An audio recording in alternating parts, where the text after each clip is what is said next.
చెప్పండమ్మా. ఎక్కడి నుంచి వచ్చారు? మీ సమస్య ఏంటి? నేను బంజారాస్ నుంచి వచ్చానండి. నాకు దగ్గర పెట్టు. ఈ మధ్య మా ఆయన కూడా పోయారు. 10 మంత్స్ అయింది. మాకు వెనక ముందు ఏమీ లేదు. రేషన్ కార్డ్‌కి అప్లై చేసాము. ఇంకా అది రాలేదు. వెబ్‌సైట్‌లో చూస్తే క్యాన్సెల్ చేశారు. మళ్ళీ కొత్తగా పెడదామంటే వెబ్‌సైట్ ఓపెన్ లేదు. ఇప్పుడు ఫింక్షన్ కావాలన్నా, ఏది కావాలన్నా అన్నిటికి రేషన్ కార్డే పెట్టారు కదా! అందుకని ఇప్పుడు ఏది అడిగినా రేషన్ కార్డే కంపల్సరీ అంటున్నారు. ఇప్పుడు అది లేకుండా మాకేమీ లేదు. ఇప్పుడు వెనక ముందు ఆస్తులున్నాయంటే పర్వాలేదు. పిల్లలు చదువుకుంటున్నారు. ఇప్పుడు నేను ఒక్కదాన్ని స్కూల్‌లో అటెండర్‌గా చేస్తాను. నేను వచ్చే 15,000 జీతంతో ఇంటద్దె కట్టుకోవాలి, పిల్లల్ని చూసుకోవాలి. ఇదంతా చేయాలంటే ఇబ్బందిగా ఉందండి.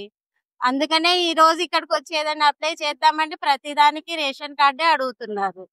ఆ రేషన్ కార్డేమో ఎంత అప్లై చేసినా రావట్లేదు. మీకు రేషన్ కార్డ్ ఒక్కటేనా సమస్య?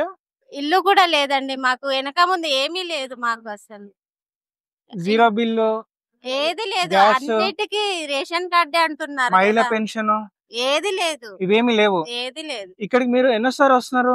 ఇది రావడం మొదటిసారే. కానీ మీ సేవకి ఎన్ని సార్లు కనుక్కున్నా, మండల ఆఫీస్‌కెళ్ళినా వెబ్‌సైట్స్ ఓపెన్ లేవని చెప్తున్నారు. మీ ఇంటి దగ్గరలో అధికారులతో మాట్లాడారా? లేదండి. ఇంతకుముందు ఒకసారి మాట్లాడితే తన నుంచి మాకు ఏ హెల్ప్ రాలేదు. అందుకని నేను ఎళ్ళలేదండి. అచ్చా. మరి ఇక్కడ అధికారులు మీకేమన్నా ఫోన్‌లు కానీ, మెసేజ్ కానీ, పేపర్ ఇలాంటిది ఏమైనా ఇచ్చారా? ఏమి ఇయ్యలేదండి. ఇప్పుడు అడిగితే కంపల్సరీ రేషన్ కార్డే అడుగుతున్నారు మాకు. సరే అమ్మా. థాంక్ యూ అమ్మా. మేము ఇక్కడికొచ్చి 35 సంవత్సరాలు అయిపోతుంది. మేము రేషన్ కార్డు పెట్టినాం. రేషన్ కార్డు వచ్చింది. మా వారు 2021లో చనిపోయారు. అప్పటి నుండి పింఛన్ కానీ ఎన్ని సార్లు తిరుగుతున్నాం కానీ ఎక్కడ ఏమి రావట్లేదు. ఎక్కడికెళ్ళినా వస్తదమ్మా అదేదో యాపో ఏదో ఓపెన్ అవ్వటం లేదని చెప్తుండ్రు. రేషన్ కార్డు ఉంది. 0 కరెంట్ బిల్లు వస్తుంది. గ్యాస్ వస్తుంది. కానీ మహిళా పెన్షన్? మహిళా పెన్షన్ లేదు. భర్త చనిపోయి 4 సంవత్సరాలు అవుతుంది. ఆ పెన్షన్ లేదు. మీ ఇద్దరు ఒకటే ఏరియా నుంచి వస్తారా? వేరే వేరే ఏరియా నుంచి వస్తారా? ఒక దగ్గర మేము జాబ్ చేస్తాం కానీ ఏరియాలు వేరే వేరే. అచ్చా. మరి మీ ఇంటి దగ్గరలో ఉన్న అధికారులతో మాట్లాడారా? ఈ అధికారులు అక్కడ మాకు ఏరియాలో కౌన్సిలర్ ఉంటారు. ఆ కౌన్సిలర్కి వెళ్తే అడిగితే ఒక ఫోన్ నెంబర్ ఇచ్చినారు. ఫోన్ నెంబర్ ఇస్తే మేము అక్కడ మండల ఆఫీస్కి వెళ్ళి చెప్తే ఆయన కూడా ఇక్కడ మ్యాప్ ఓపెన్ అవ్వలేదు, పింఛన్ రావడం ఇంటికి ఎంక్వైరీ కూడా చేసినారు సార్. 3-4 సార్లు పెడుతూనే ఉన్నాను. ప్రతి సంవత్సరం పెడుతూనే ఉన్నాను. కానీ మాకు అదే ఆధారం. రెంట్లు కట్టుకోవాలి, బతకాలంటే మాకు ఇదే ఆధారం ఉంది కదా. మీరు ఇక్కడికి ఎన్నోసారి రావడం? ఇక్కడికైతే ఫస్ట్ సారం ఇదే రావడం. కానీ మండల ఆఫీస్కి అయితే చాలా సార్లు వెళ్ళాం కానీ ఏదీ లేదు. మీకేమైనా ఇక్కడ ఫోన్లో మెసేజ్, పేపర్ ఏమైనా ఇచ్చారా? తీసుకుంటారు కానీ మాకు ఏ పేపర్ ఇవ్వలేదు, ఏమి ఇవ్వలేదు. వస్తుందమ్మని చెప్తుండ్రు. ఇక్కడ అధికారులు ఏమన్నారు? ఇక వస్తుంది, తర్వాత వస్తాయిలా, ఇంక చాలా మంది ఉన్నాయి కదా, మీ తర్వాత ఇంక అందరికి వస్తాయి, ఇంక పాత వాళ్ళు చాలా మంది ఉన్నారు. 2021 నుండి ఆగిపోయిందట ఇది ఇవ్వడాలు. థ్యాంక్ యూ అమ్మా. చెప్పండి అమ్మా, ఎక్కడి నుంచి వచ్చారు? మీ సమస్య ఏంటి? నేను సికింద్రాబాద్ అడ్డగుట్ట నుంచి వస్తున్నా. ఇప్పుడు మేము వచ్చిన గల్లీకైతే మాకు ఇంతవరకు సర్వేకి రాలేదు. మేము నలుగురు యానాలకు ముగ్గురికి వచ్చింది, నాకు రాలేదు అసలు. నేను ఇప్పుడు ఇది 2వసారి నేను వచ్చుడు. అడుగుతానేమో వస్తుందమ్మా, మెసేజ్ వస్తుంది, ఫోన్ వస్తుంది అని అంటున్నారు. ఇంతవరకు రాలేదు. నేను మళ్ళీ మా ఇంటికాడ సర్వేకి వస్తే ఏమైందమ్మా, నాకు ఇద్దరికి ఫోన్ రాలేదు, మెసేజ్ రాలేదు, ఏంది ప్రాబ్లం అంటే అది మాకు తెలియదమ్మా, మీరు అక్కడికి వెళ్ళి ఎక్కడైతే అప్లై చేసారో అక్కడనే ఇయ్యనని చెప్తున్నారు. ఇప్పుడు తిరిగి వస్తున్నా. నేను 4 ఇళ్లలో పని చేసేదాన్ని. ఇప్పుడు పని మానేసుకొని నేను ఇక్కడికి వచ్చి ఇదంతా తిరుగుతా ఉన్నా. నాకు రానిపోనికే మస్తు టైం అయిపోతున్నది. మళ్ళీ ఇక్కడ చూసుకున్నాక మళ్ళీ నేను ఇంటికి వెళ్ళి మళ్ళీ నేను పని చేసుకొని మళ్ళీ వచ్చుడవుతున్నది. చాలా ఇబ్బంది అవుతున్నది నాకైతే. ఇప్పుడు నేనైతే బయట నేను కిరాయికి ఉంటున్నా. ఆ ఇల్లు సరిపోలేక నేను బయట కిరాయికి ఉంటున్నా. ఇప్పుడు అది ఉన్న కిరాయి కూడా నాకు ఇప్పుడు నేను నెలకు 8,000 కడుతున్నా. చాలా ఇబ్బంది అవుతుంది నాకు. మీకు డబుల్ బెడ్రూమ్ ఒకటేనా సమస్య?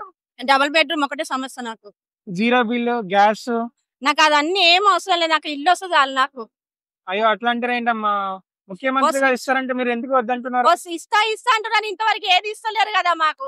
అన్ని పెట్టినా, నేను జీరో బిల్ పెట్టినా, గ్యాస్ పెట్టినా, అన్ని పెట్టినా కానీ ఏది వస్తలేదు నాకు. మహిళా పెన్షన్ ఇస్తున్నారా పోనీ? ఏది లేదు నాకు. ఇక్కడ వచ్చిన అధికారులు ఏమన్నారు? చెప్తురు వాళ్ళు, మెసేజ్ వస్తానమ్మా, ఫోన్ వస్తుందని అంటుర్రు. ఇంతవరకు ఏది వచ్చడం లేదు మాకైతే.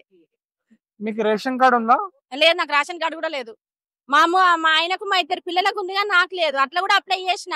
అక్కడ ఉప్పలు పోయినా, ఈసీఎల్ పోయినా మొత్తం తిరిగిన రేషన్ కార్డు గురించి. కానీ వస్తుందమ్మా, మీకు ఫోన్లు వస్తాయి, మీకు మెసేజ్ వస్తుంది అంటారు. వాళ్ళు కూడా ఏం సపోర్ట్ చేస్తలేరు. ఇక్కడ వచ్చిన అధికారులు మీకు పేపర్, మెసేజ్, పేపర్ ఏమి ఇవ్వలేదు? ఏమి ఇవ్వలేదు. పేపర్లు తీసుకుంటారు కానీ ఫోన్ వస్తుంది, మెసేజ్ వస్తుంది అంటే ఇంతవరకు మాకు ఏది వచ్చిందా లేదు. నేను అంత దూరం నుంచి వస్తున్నా, నేను బస్సులో వెళ్ళిపోతున్నా, చాలా ఇబ్బంది అవుతుంది నాకైతే.